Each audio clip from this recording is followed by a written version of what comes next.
Ladies and gentlemen, the committees are still meeting, and while they're meeting, we have an opportunity right now to hear from our keynote speaker. We are honored and privileged to have him here today. I already told you about what our great Attorney General did by standing up to Obamacare, one of the first states to challenge Obamacare in the federal courts. And you see, I think right now we have a sane Supreme Court that might just overturn Obamacare and find it unconstitutional.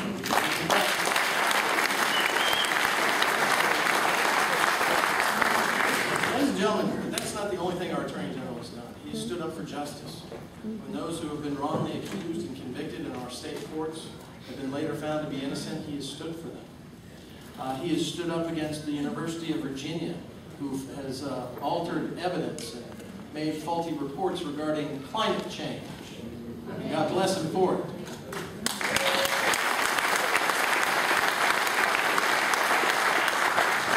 He's been a strong advocate for liberty and justice in his position. A lot of times we see Attorney Generals who don't work that hard. He's been very aggressive and has served our interests well here in Virginia. And also, he's when we want his opinion in the Senate, he is ready to give it to us, which is amazing. At least some of us want your opinion in the Senate. There's a couple that don't. But, ladies and gentlemen, we have one of the greatest Attorney Generals in the whole United States, and we have him here today to speak to us. Please give him the warmest 5th District welcome you can, Attorney General Ken Cuccinelli.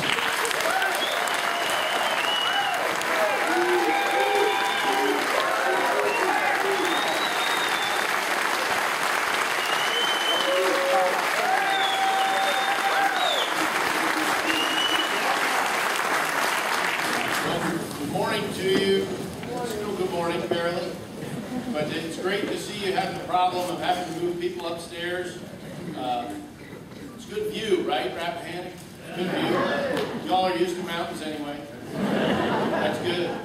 Hey, you know, you all still have plenty of business before you, but I couldn't help thinking when I was listening to Daniel sing earlier that you all joined in and sang along, and it was a unified effort. And when you leave here, think of that song and what you were doing, because we need to be together going forward. You will never, ever live through a more important election than 2012. Never. Or if you do, God help us all. And Virginia is in a position it's never been in before, not in my lifetime. We are ground zero for this presidential race from day one. We lost in 2008, but 4 years ago in May, it was not expected that we were going to be the swing state or a swing state. Well, we're there today. We're there today. If you ever picked a year to leave it all on the field, 2012 is the year. 2012 is that year. That's how important it is. And let me, you know, I was an engineer before I went to the dark side and went to law school.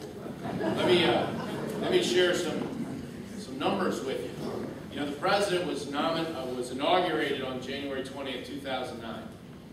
In December of 2009, just short of a year, they started putting out things like the greenhouse gas endangerment finding, which is basically cap and trade through the EPA.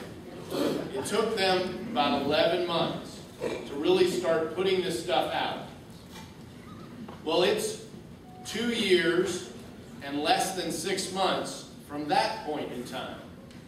So if this president is reelected, we will have, at this point as we all sit here today, only absorbed about 1/3 of what they can do. Can you imagine that we're not even close to the halfway point if this president gets reelected? That's how important November 2012 is. 1/3 of the way there. So when that alarm goes off early on some other good-looking Saturday morning, and Bill was very clever to have the convention here so nobody can be reminded how nice it is outside. It's started raining since we all sat down. Don't worry about that. You're not missing anything. And when that alarm goes off early for door knocking and phone calling, and it is lousier weather, and it'll it'll get that way as we get into the fall. Well, heck, and in the summer. You know, think of what's at stake. And let me take you back. Robert mentioned 1776, and I'm a first principles person. That's where everything I do starts. And in this country, they delivered us a very simple message about what they were going to build the country on. It's that one sentence in the Declaration of Independence. You all know it very well. It represents timeless, universal principles. And that means they apply all the time, everywhere. As much in 2012 as they did in 1776. At the end of that document, 56 people signed their names and pledged their lives, their fortune, and their sacred honor to advance those principles under the banner of a new nation that has become the greatest nation in the history of the world. And it's because of where the foundation was, and that this nation, as much trouble as we have had, has always had that foundation. Well, today, the principles that we were founded on are at stake again. And those 56 folks, some of them gave their lives. Some of them gave their fortunes. None of them, zero, sacrificed their sacred honor. None. Since that time, over 1 million people have given their lives in defense of this country and its principles. That doesn't even count all those that are wounded. I'd like to take a moment, ask all our veterans to stand so we will.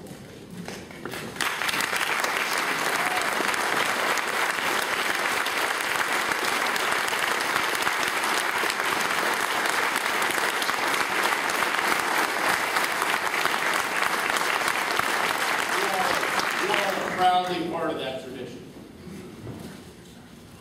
No one in this room in the next 6 months is going to be asked to put on the line what those 56 folks did and more than 1 million since then. No one. You and I have no excuses. No excuses. You know, I have a quote from President Reagan I think about quite often. He has a lot of them, but this particular one is poignant to me because it so focuses on the federalism fights that I have been engaged in as Attorney General. And you all know the quote. I'm going to paraphrase it a little bit. I don't know it word for word. Freedom is never more than one generation away from extinction. And that has never been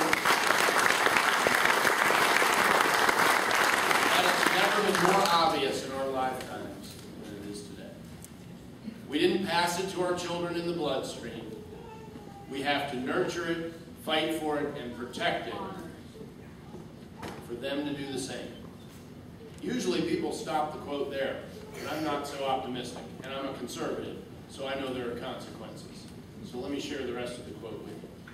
Or one day, we will share with them, with our children and our children's children, what it was once like in America where men were free. America's at stake. America isn't a place on the map. America is a place of principles. And we have an administration that is, starting at the top, in my lifetime, the greatest set of lawbreakers to ever run the federal government. One of the things that I'm proud of achieving as Attorney General is not seen in Virginia. It's seen in the other 49 states. I've managed to shift the paradigm of what is expected of a Republican Attorney General.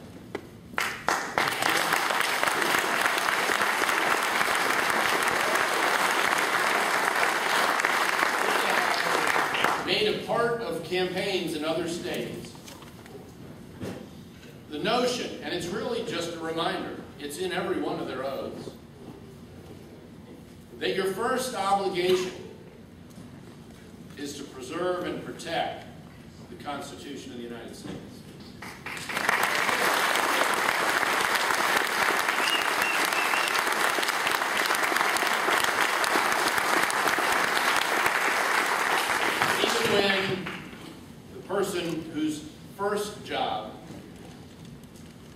Washington's time called the first magistrate, president, won't do it.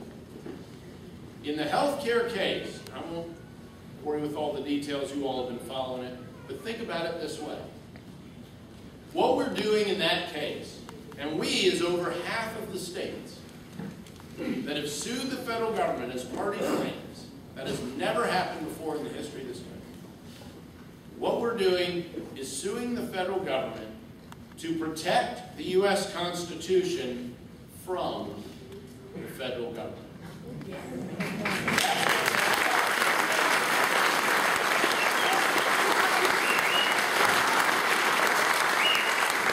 And so many of you were so instrumental in my ability to win that race in 2009. Like all my other races, we were outspent. It's not a goal, it's just worked out that way. We were outspent by over $1 million. And folks like you who share my commitment, and where is it more appropriate to share that commitment than the Commonwealth of Virginia? The commitment to first principles in which this country was founded, who helped us get over the top. Well, I hope you feel like your effort was worth the investment.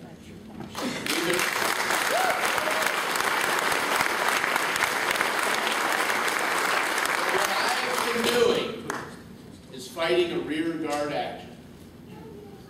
That's what I'm doing in the Attorney General's office and with a lot of allies and a growing number of them in other states. We need to get on offense. I don't know much about defense. I know a lot about offense.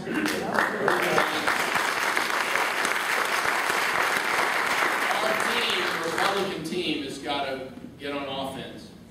We have got to beat this president in 2012. The downside is too extraordinary. You know, before we filed the health care lawsuit, we had already sued the EPA, which I've taken calling the Employment Prevention Agency. I'm so good at that. Because they broke the law in that greenhouse gas endangerment finding that I mentioned to you from December of 2009. They broke the law. And I mentioned AGs in other states. We put together, we compiled, 9 of us, the violations of the law by the president and this administration that we're all dealing with. Just those 9 states. 21 violations of the law, including the Constitution, with health care, with recess appointments. The EPA figures prominently. The National Labor Relations Board figures prominently. And because this president, who has said things like, well, you know, Congress isn't doing what I want, I'm going to have to go around them. No one says that who respects the Constitution. No one says that who recognizes their first duty is to preserve that Constitution. Again, we can look back through the history of this country and see an extraordinary number of people who have sacrificed everything, their very lives, to preserve what we're going to be fighting over in the next 6 months. You know, and just look around the 5th District. You've got Henry County, named for Patrick Henry. The indomitable Patrick Henry. Madison County, named for the guy who delivered us the Constitution, who wrote it. The Declaration of Independence written by a guy from Albemarle County. All Virginians gave us the Declaration of Independence, the U.S. Constitution, and Patrick Henry, even in losing on the Constitution, forced James Madison to commit to what became known as the Bill of Rights, to preserve our individual rights. All Virginians. All Virginians. I love pointing that out when I'm in other states. They don't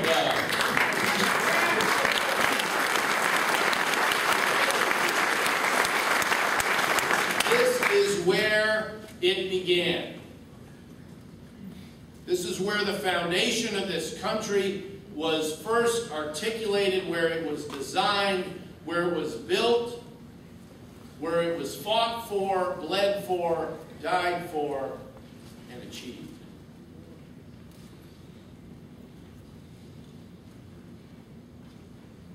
It is eminently appropriate that in 2012, Virginia is where it's going to be decided again. We are going to be in the winners column in November. The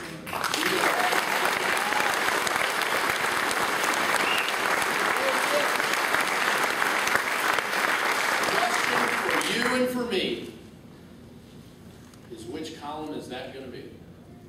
Because that is very much in doubt today as we stand here. That is very much in doubt as we stand here today. I will tell you that you think, there's all sorts of analogies we use, but I think of beating this president as like putting on a tourniquet. And not for my arm. Maybe for a leg, something that really spurts that blood way out there. Because if we don't stop the bleeding,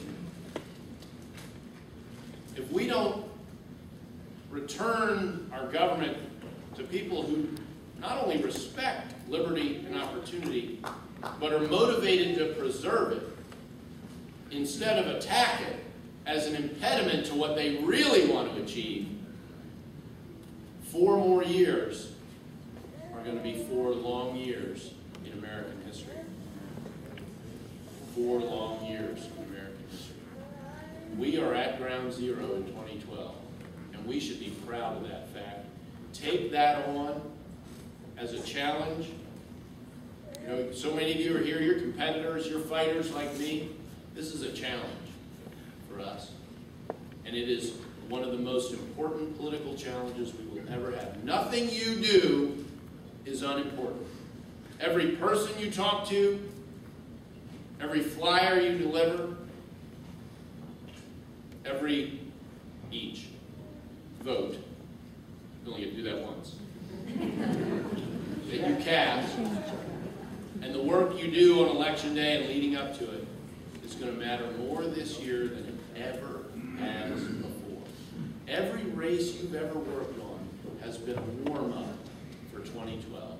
This, folks, is the big one.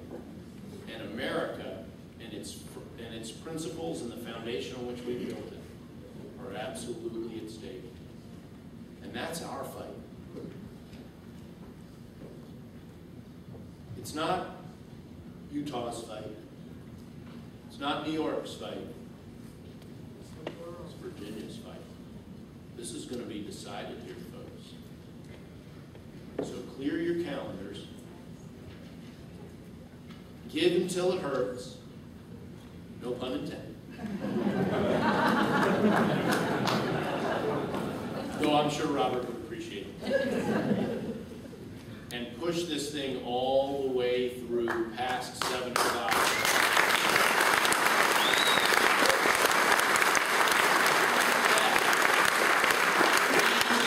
Only if we do that, and bring more new people in to do it with us, only if we do that, will we honor the sacrifices of everyone who's delivered us the greatest country in the history of the world, and only if we do that will we preserve it and return it to those first principles. Thank you all very much. God bless you.